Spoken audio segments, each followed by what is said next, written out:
You're watching McKinney Vision. Online, on air.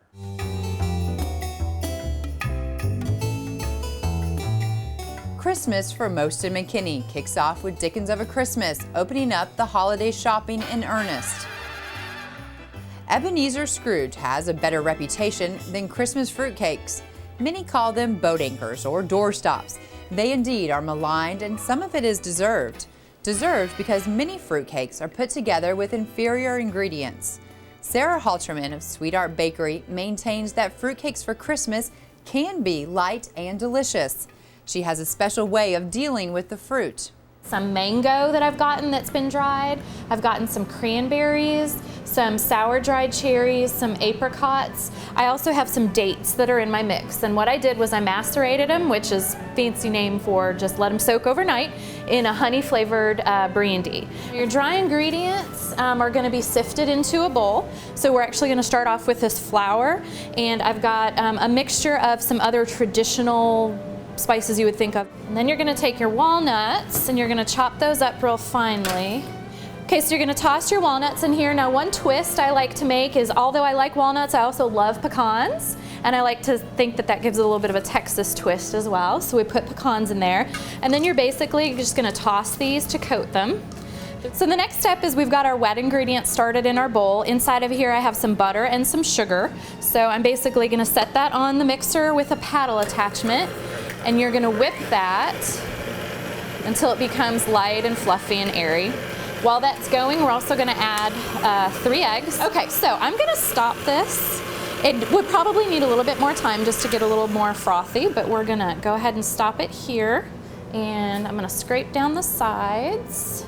Okay, so we're gonna go ahead and add the liquid into the dry ingredients. So your eggs and your butter and your sugar are gonna go in here. And you're gonna notice the ratio of actual batter to fruit is kind of an interesting one because it is fruit cake after all. And so we've got a lot of fruit that's going in there. The batter's pretty much there just to hold it together so you don't have a fruit salad.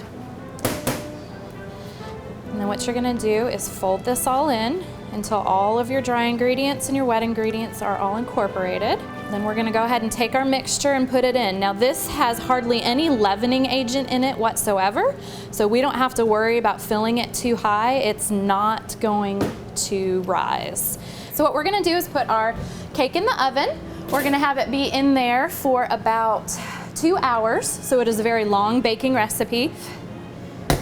And you can see that it's browned up nicely on the top. Your fruit is still floating, I guess you could say, up at the top. It hasn't sunk down to the bottom. And you can use any kind of jam or jelly, and it's actually a little easier to put this on top if it's warmed up a little bit.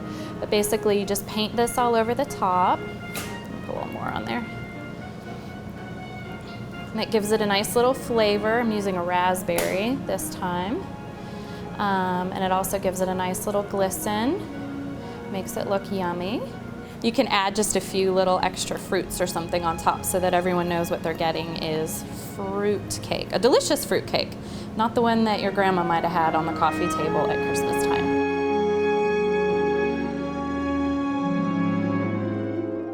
It takes years to build a good reputation, but it only takes one incident to ruin it. Fruitcakes are trying to make a comeback, and Sarah's recipes can make that happen. After all, Scrooge had a much better day after hitting rock bottom the night before. Micah Barton, McKinney Vision.